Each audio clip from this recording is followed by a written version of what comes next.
All right. Well, hello everybody. Welcome to the year's last installment of PopBio on the Dark Side, our seminar series where we bring in, professional practicing real life ecologists to give talks on their subjects of interest on this side of the world. Um, just a reminder that the talks will be recorded and placed onto our YouTube channel. I can provide a link to that in the chat in a bit, so you can watch at your leisure. I'll also post a sign up sheet in case you want to get reminders, and if you're not on the email list already. And today's talk, we have with us Hiromi Uno from Tohoku University. I've known Hiromi for a very long time, like at least over 10 years now, probably like 15 years, because she was doing her PhD in the same department and same lab actually as I was. And Hiromi could probably be best described as like an ardent field ecologist, and one who focuses like very explicitly on river ecosystems and sort of studies a lot of important questions concerning trophic linkages in those systems, and subsidies, spatial subsidies, where like she discovered how the migrations of particular species of mayfly upriver were subsidizing fish populations there and contributing to productivity when there otherwise wouldn't be very much. So a lot of these questions concern the role of space, spatial heterogeneity, and cross-system linkages, which are all extremely relevant questions and questions that I think, in my opinion, are a little bit understudied in ecology, given their, importance across all ecosystems. Hiromi, yeah, you've started as an associate professor now last year at Tohoku. Before that, you were doing every time I talked to you, you were a postdoc in a different place. So you were, I remember talking to you once in like Colorado and once in Hokkaido, and you were in Kyoto for a while. And Davis, I think I dropped you off at your house at Davis a couple times. So yeah, a very broad background across a lot of different geographic locations as well. I think you've also worked a lot in Borneo on tropical Mhm. rivers, as well as here in Yambaru, if I'm not mistaken. In Okinawa, you've explored the rivers here. So yeah, without further ado, please join me in welcoming Hiromi Uno, and yeah, please go ahead when you're ready. Okay, thank you for the introduction, Dave. It has been pretty long since we know each other, and it has been fun. Thank you. So today I want to introduce my work about the migratory animals in riverscape and how they influence on the whole ecosystem through their species interaction and the nutrient transport. And those three animals are the main characters of today's talk. Before starting, let me introduce myself. As Dave introduced me, I have pretty migratory life cycle, as I describe in this topic. I spent most of my life in Japan, but I actually spent almost 10 years in the United States in some of the three visits. I went to PhD at UC Berkeley, and that's when I met Dave. And I did postdoc at UC Davis, and then I'm back in Japan and did some associate professor position in Kyoto University, and went to Hokkaido University, and then went back to the US to study more broadly about the river morphology and stoichiometry. And now I'm an associate professor in Tohoku University. I have a baby now in this system. Okay, so today I'm talking about animal migration. And many animals migrate, and their migration is common behaviors observed in diverse animals across taxa and across ecosystems. And their migration tend to be prevented by all the habitat fragmentations and artificial structures, but they used to play important roles in the ecosystem. So knowing what they do in the ecosystem is probably important to conserve the ecosystem and manage them. And today I'm talking about the three cases where massive animals migrate through ecosystem and they play important roles in the whole ecosystem. And the first example that I'm going to talk about is the migration of aquatic insect. Aquatic insect is defined as insects that spend some of their time in the freshwater environment. But most of the aquatic insects actually have adult stage that has wings and fly out of the water, including my mayfly, Ephemeral maculator. Many aquatic insects grow in the river, and after they grow, they go out of the water. So through their life cycles, they actually link the aquatic and riparian food webs. The larval stage of aquatic insects are important food for fish, salamanders, something like that, in the aquatic predators. But after they grow, the adult emerge out of the water, and their adult bodies are known as good food source for spiders, bats, birds, and lizards. So through their life cycles, they are really playing important role connecting food webs. But when I see this famous figure, I was always wondering if this connectivity is really 2D, only 2D. Because when we see the streams are pretty diverse. The small tributary streams are pretty small, shaded by riparian trees, and have very low productivity.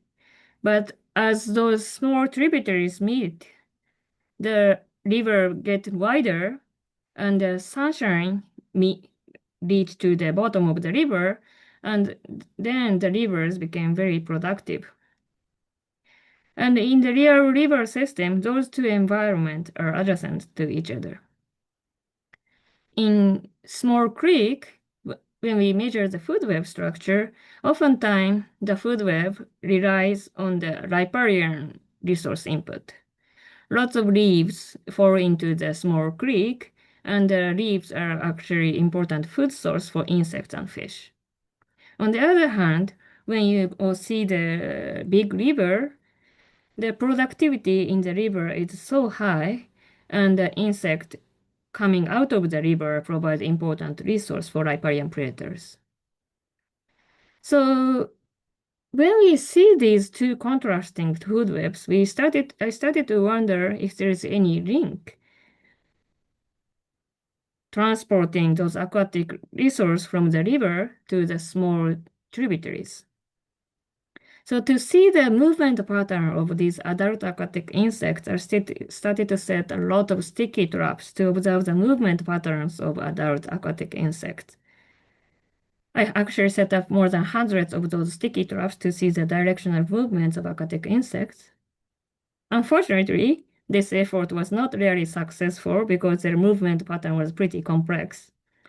However, I encountered a very striking phenomenon. What is this?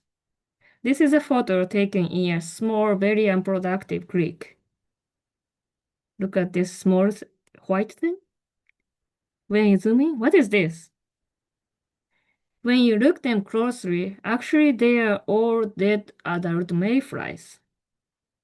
This is very strange because, as I said, this creek was very unproductive, productivity was pretty low, and that doesn't explain, cannot support so many aquatic insect growth. So it doesn't make sense why there are so many adult insects in this small creek. So to solve this mystery, I started to make very intense observation of these mayflies. And what I found out is actually they are all one species of mayfly, Ephemeral maculator, and strangely they were all female. Why is this happening?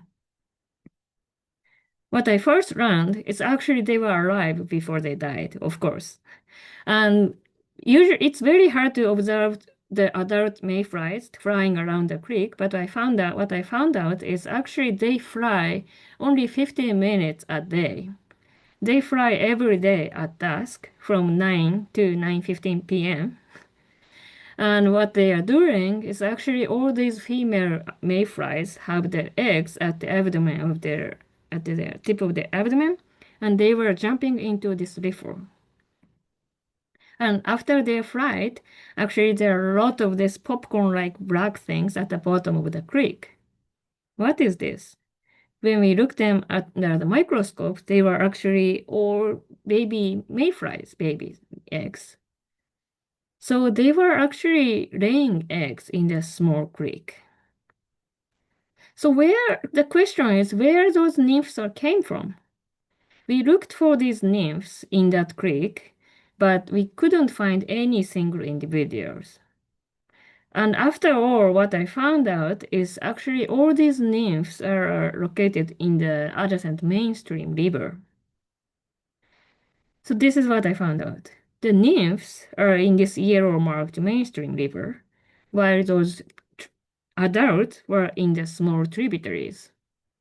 So those mayflies, ephemeral maculator, actually had migratory life cycle.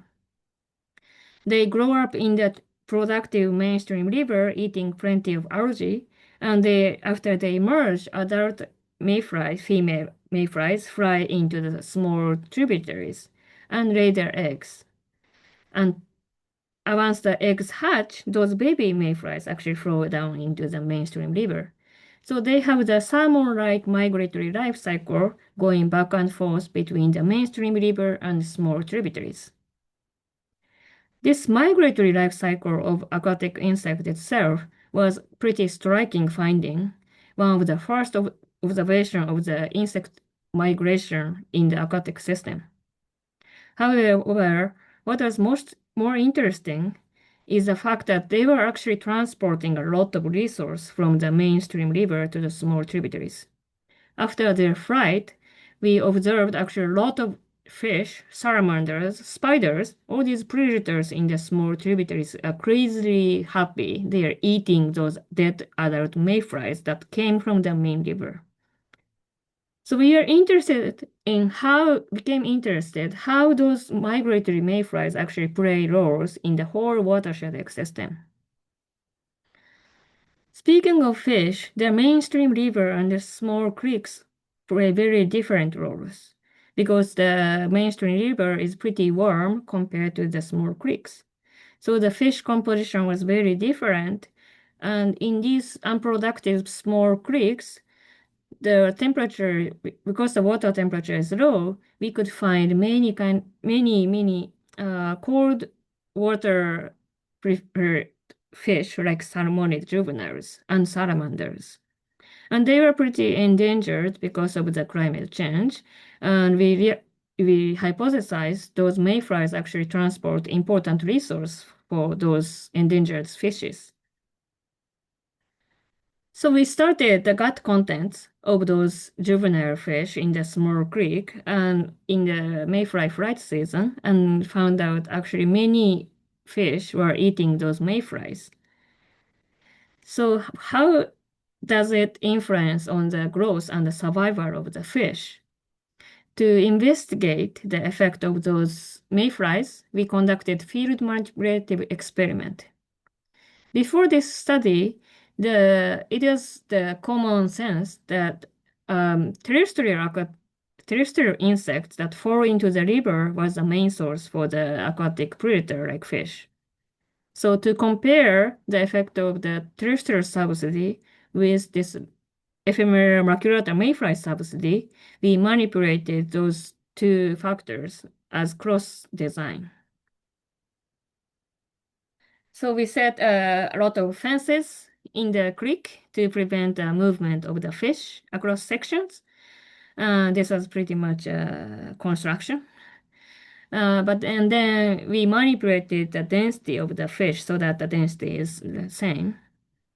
And manipulated the presence absence of terrestrial subsidy with these vinyl house things and presence absence of the ephemeral maculator by catching them at the tip of the riffles where the adults jump in and release them back to the presence area. As response variable, we measure the growth of the individual fish by marking individual fish with color tags. And this is a result of the very hard fieldwork. What we found out is this mayflies subsidy is making a lot of change in the growth of the fish. As you see, the if terrestrial subsidy didn't make much difference in the length and the weight. However, as you see, ephemeral maculator subsidy made the growth of the length 3 times more than without. And so this ephemeral maculator subsidy, landscape subsidy, was pretty important. However, the subsidy lasted only for 1 month in summer because the mayflies adults have pretty synchronized life cycle. However, when we observed the growth of the fish or across year, we found out most of the growth the fish gain is achieved in this mayfly subsidy period. So they rapidly grow thanks to the mayfly subsidy and survive over the cold winter period. So I'm not saying this terrestrial subsidy is not important because they provide important resource in the winter period when the mayflies are not available. However, the mayflies provide important resource for the fish that want to grow in summer period. So through this study, I showed this linkage of the mainstream river and the tributaries are pretty important. The one species, ephemeral maculator, was playing important role in this landscape subsidy. We don't usually care about the species of aquatic insects, but this case study showed the species matter, and there may be very important species in the one with the many insect species. And what another interesting point of this study is that fact that this migration of mayfly may provide resilience to the steelhead population. Because, as I said, because of the climate change, the distribution and habitat is restricted in the cold, unproductive small creek.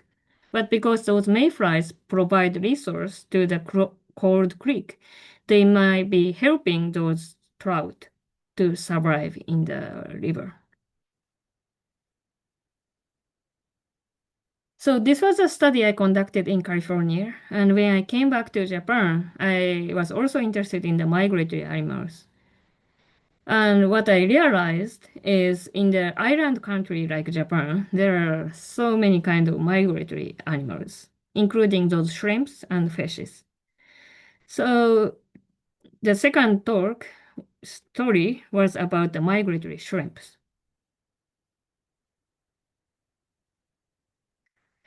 I want to ask you, how many of you have actually visited rivers at night? I think many of you will visit rivers in daytime, and you'll be surprised how different the river look like if you visit at night. These photos are taken at the same location in daytime and nighttime, but you will see at night there are a lot of shrimps that came out of from the under the rocks. Many animals actually are nocturnal and come out when you visit at night. How many shrimps? There's so many. Actually, local people in this area know that the shrimps are nocturnal, so these local people actually go out to the river at night with the net, and they sometimes capture those shrimps and eat them. So there are lots of shrimps, and what is interesting is many shrimps have migratory life cycle. Their life cycle is called amphidormas, and they spend most of their time in the rivers to grow. But once they're reproduced and eggs hatch, the larval stage of those shrimps actually have the planktonic life stage called zoea, and flow down the river to the estuary. And those larval planktonic larvae grow in the estuary area, and after a few months, they go up the river and spend most of their life in the river. Interestingly, they cannot sustain their life cycle if they don't reach to the ocean as larvae. So the connectivity from the river to the ocean is very important for them. What is happening in Japan? We have many dams. So when there is dam, upstream of that, those migratory shrimps cannot sustain their life. So those presence of the dams have propagating effect on the upstream. So to study how the presence of those migratory shrimp influence on the ecosystem, we conducted some manipulative experiment. Hypothesis was the first effect was the direct predation and resource competition. And the second effect we considered was a nutrient mineralization through excretion. When there are predators, consumers, they may eat resource and excrete ammonium and soluble reactive phosphorus. So they may provide important resource for the primary producers. So to test this, we conducted a strange field manipulative experiment. This is electrofisher usually for deer and bow, but we modified to adjust to exclude shrimps. Basically, between those circles, there is a pulse of the electricity. So the large animals like shrimps are removed, but insects have no influence, are not influenced by the electroshock, so they remain there without shrimps. So with this electrofishing shrimp exclosure, we examined how the ecosystem change, basic community change. With the electroshock, we successfully removed shrimp. And with electrofishing, actually, we realized the BF fine particulate organic matter at the bottom increased, and instead the algae decreased. What is happening? Usually, actually, those shrimps have basic activity, and they sometimes eat and dislodge those fine particulate organic matter from the bottom of the rock, from the rock. And because the shrimps remove those particulate organic matter, those algae have more direct sunshine and could grow more. What is interesting is corresponding to this change, the insect community also changed. When there is no shrimp, no, there are less fine particulate organic matter, so there are less insects that eat those fine particulate organic matter. But instead, because of the increased algae, there are more insects that forage on those algae.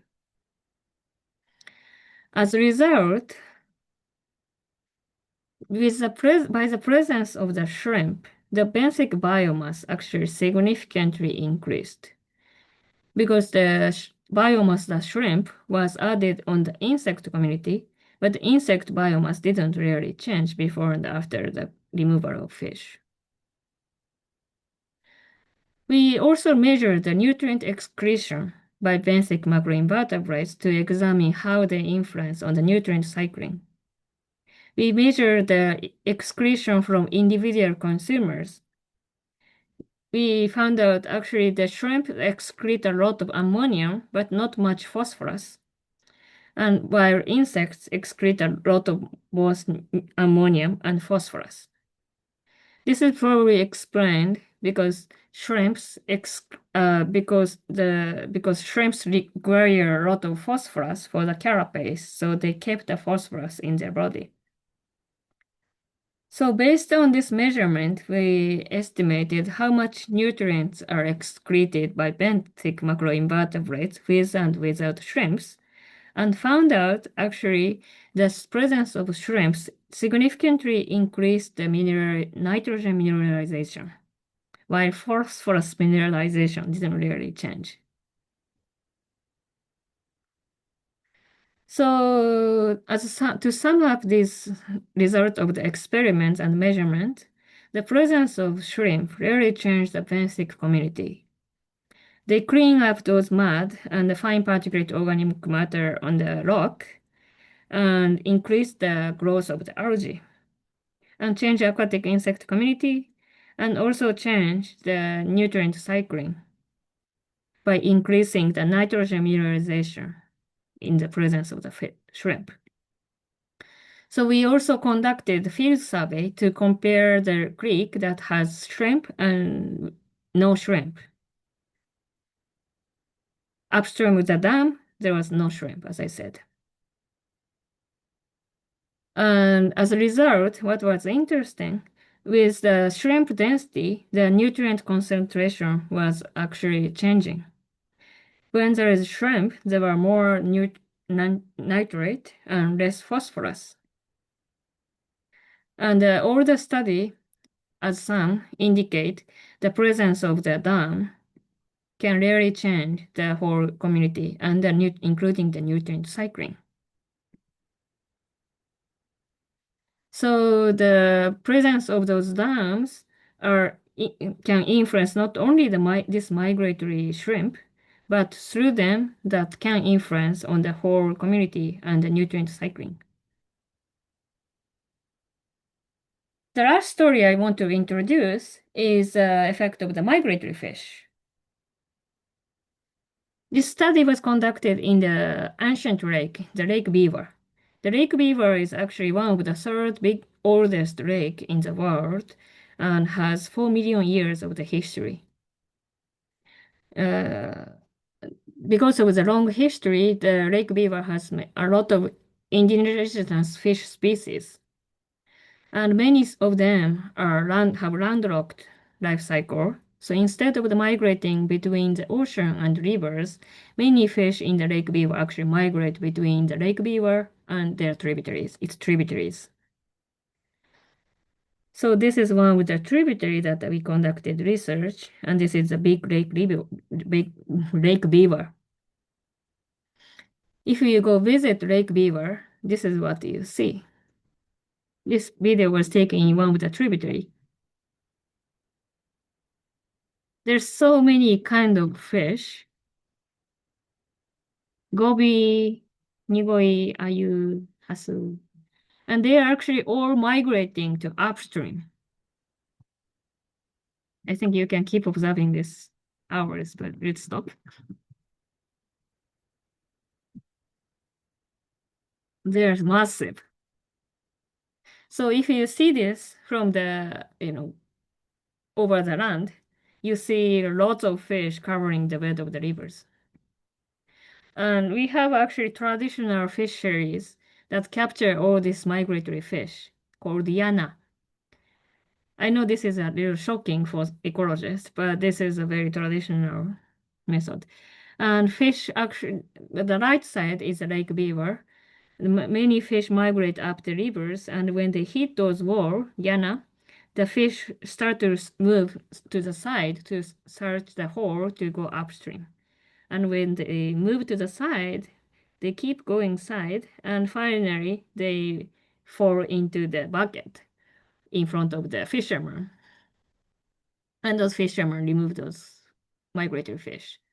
So what this yana, the fish whale do, there's a lot of migratory fish on the downstream side of this yana, but no migratory fish on the upstream side of this yana. So to study the ecological consequences of this migratory fish, we actually used this yana as a large-scale field manipulative experiment. We have a lot of yana around this lake beaver, so could use as replicates. And as you saw in the video, we have many kinds of migratory fish. But for this first study, we focused on this one particular species of fish that was unique to this lake beaver. And what is interesting about this fish is their life cycle is multivolting. No, sorry. They have multi-year life cycle. So they come to the tributary to lay their eggs, but unlike salmons, they can go back to the lake after reproduction and grow more, and then come back to the river next year. So unlike salmons, they don't leave their carcasses carcass in the river, so they don't transport their flesh. However, by coming to the tributaries and spawning, they actually probably release a lot of nutrient as excretion, like shrimps, and also release a lot of fertilized eggs. So we wanted to examine how that influence on the nutrient cycling. And what we measured is the nutrient concentration upstream and downstream of Yana. And what you see here, this is upstream and downstream. And what you see, without fish, migratory fish, the ammonium concentration was pretty constant. But once we reach the migratory area, the concentration of ammonium significantly increased, same as phosphorus. So this indicate that the nutrient of the concentration like ammonium and phosphorus was significantly increased by those migratory fish. We also measured the chlorophyll A, the algal biomass, and organic particulate matter, and found out actually the migratory fish, with migratory fish, those algae density was significantly increased. To track the resource movement, we used the nitrogen isotope, stable isotope, and found out with the migratory fish, the nitrogen stable isotope is significantly elevated, indicating those primary periphyton, POM, and all these consumers are supported by the nutrient nitrogen that came provided by the migratory fish. Okay, so those migratory fish are important in the ecosystem, in our ecosystem, river ecosystem. But the question is, how does this diversity matter for the resource transport? In the previous study I showed, this hasu, one species, played important role. But perhaps, probably the other fish also transport important resource. How does the diversity matter? So we hypothesized probably the seasonal complementarity is one of the reward of this diversity because different species of those fish migrate to the creek in different seasons. So we started to observe the migratory pattern. When we see the spatial pattern of the migration, many kinds of fish actually go up the river for about 2,000 meters. So we started to observe, go visit those creeks every other week and examine the density of the individual fish across season. And what we found out, one species start to come up to the river in February, and after that, another species, barbel still come, and after that, three lips come, ayu come, goby come, and then biomass, the trout come. And from February to December, we continuously have massive migratory fish. And different species migrate at different timings. And as a result, actually the nutrient concentration in the migratory fish area remained high over 8 months of the year. And associated with that, consequently, the algal concentration also remained pretty high over that period. And to confirm that nutrient addition was really coming from the fish, we try to also measure the excretion from fish. As described in the shrimp, we incubated individual fish of different taxa in the plastic bag, and after 1 hour, we measured the nutrient concentration of the incubating water again. Through this, we found out actually the fish excretion totally explain the elevated nutrient concentration in the river. So this is the excretion input we estimated based on the biomass, fish biomass, and excretion rate. And this is red line are the real elevated nutrient flux we measured. And this is pretty synchronized and matched. Furthermore, we used nitrogen isotope to confirm the ammonium is really coming from the migratory fish. This is a pretty tricky isotope analysis, but I had pretty good collaborators to do that. And with this analysis, we confirmed that those ammonium added to the liver was coming from the fish excretion. We also confirmed that nutrient from fish was going into the consumers in the liver using those isotopes. And so when we do some math, how does this diversity matter? Each migratory fish had on average only 3 months of the migratory period. However, when there are two species, we usually have 4 to 5 months of the migration. But when we add up those 8 species migration, we had 6 species migratory fish, we had in total 8 months of the migratory period. So the number of the migratory species really had an effect to provide longer migratory period resource subsidy. And at the same time, we also estimated the temporal variation of the resource subsidy, and we found out with increased species diversity, we have more temporarily stabilized resource subsidy.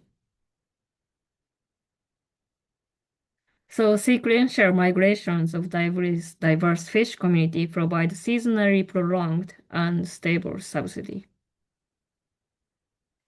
All this study show this ecological function of diverse migratory fish.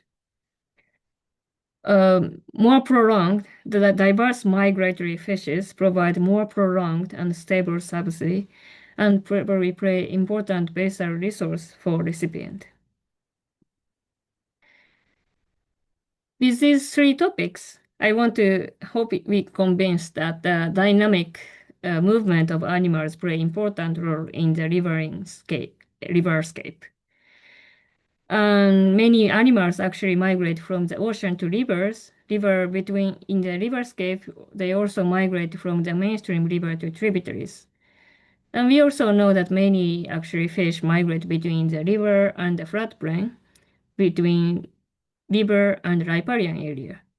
They actually transport a lot of resource and play important role in the species interactions.